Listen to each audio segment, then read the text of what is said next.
Hi, I'm Deb Ferns. I'm the camp director of Babes with Bullets. And I'm Kay Mitchellick, the head instructor for the Babes with Bullets camps. And today what we're going to be discussing are the different options for concealed carry.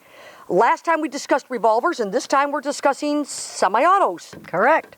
We have, once again, the guns laid out on the table, and pretty much large to small. Yes, this one I recognize. Correct. That's the Smith & Wesson Babes with Bullets signature M&P pistol. This particular one is in 9mm. Has a 5-inch barrel, very long sight radius, makes it very easy to shoot accurately. As we move down the line, we get the Ladysmith, the 3913. Again, a little shorter sight radius, a little more compact, smaller, easier to carry and conceal. Yeah. And the last one that is specifically designed for concealment and for carry is the Bodyguard 380. Very concealable, so you'll shoot that one too. And this one actually has a laser built into it. So it's kind of a neat feature. Now we're going to look very briefly at the parts of the semi-automatics. 3 basic parts of any handgun: the frame, the barrel, and the action.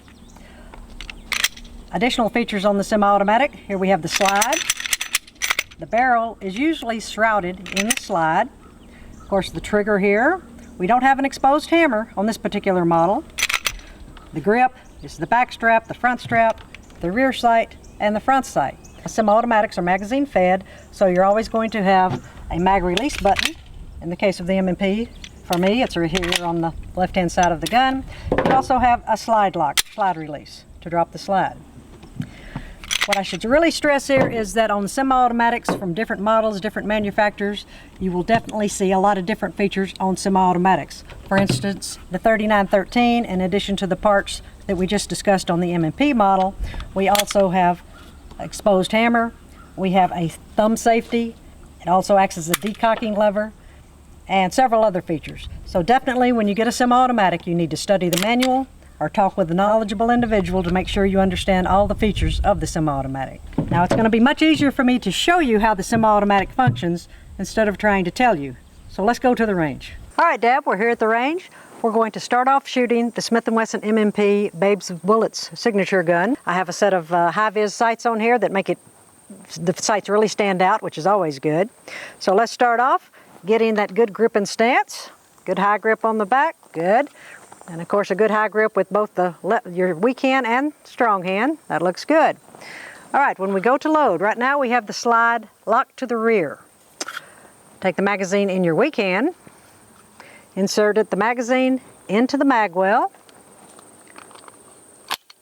And you can see, let's point it just a little toward the camera, you can see the top round laying right here. When the slide goes forward, it will strip the round out of the magazine, put it into the chamber. The gun will then be loaded and ready to fire. Now there's 2 ways to do this. You can either just grab the rear of the slide, pull it to the rear and let go, or you can push down on the slide release. So I can do it like this. And now you're ready to go, and of course you're good. Your finger is straight outside of the trigger guard, and you are ready to fire.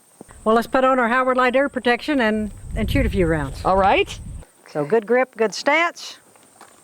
Now, the way the semi-automatic actually functions, when you pull the trigger, the cartridge is going to ignite, the bullet's going to exit the barrel, the slide will be forced to the rear. As the slide comes to the rear, an empty case will eject right here out of the ejection port.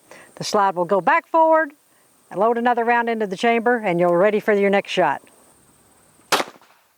Okay, nicely done. Now, we still have ammunition in the chamber, so the gun is still loaded. Anytime you unload a semi-automatic, always take the magazine out first. All right. Do that.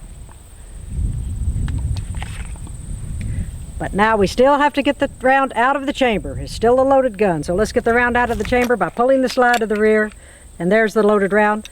The last thing you do is physically look in the chamber. We see that it's empty, so you can put the slide down.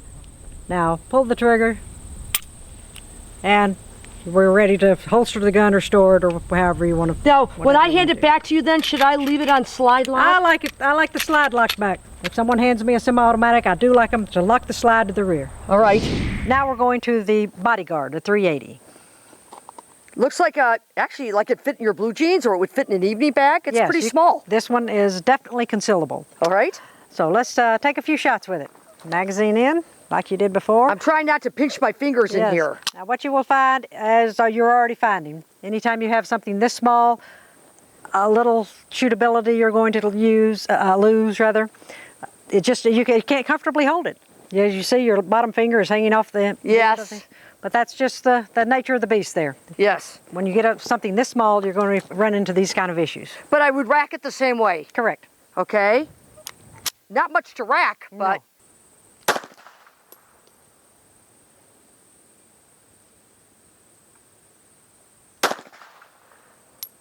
Then once again, the slide locks back after the last shot. So take the magazine out. That's an awfully small button. There it is. Check the chamber. It's empty. And we're clear. All right, I give it back to you, slide lock open. All right. So what did you think of the small gun? Well, I took a flyer, I see, because You got really rough on the action. I got really rough on the action, so I'm going to have to really pay attention to staying on it and being patient with that trigger. With that double action pull, yep. Yeah, but it's very concealable. I mean, it's light in the hand. It's not very big. And it's comfortable to shoot, is it not? I mean, it doesn't really sting like No, it really did. Now that I've had a chance to try a semi-auto concealed carry size gun, I have to admit it's not bad, but it's a little bit zingier. It's a little snappy. This is a .380 caliber, so it's not too bad even in this small, very small, lightweight frame. And of course, the advantage is that it's so small you can take it anywhere. Pocket, anything. I mean, that would even fit in, ankle, anything very easily. Yes, but again, definitely the bigger guns are more comfortable to shoot. And these are the ones that we shoot at the camps. Yes. And so we've taken women that are absolute novices, never shot before, and make them pretty comfortable with the semi-automatic over 3 days. Definitely. Anybody can learn to handle semi-automatic. It just takes a little more training than the revolver because it's a little more complicated. But as you say, 3 days at a Babes and Bullets camp and you will go away very safe and confident with that firearm. Well, there you have it. The big thing here is that you need to be safe and competent with your firearm, get some training, and you'll be ready to go.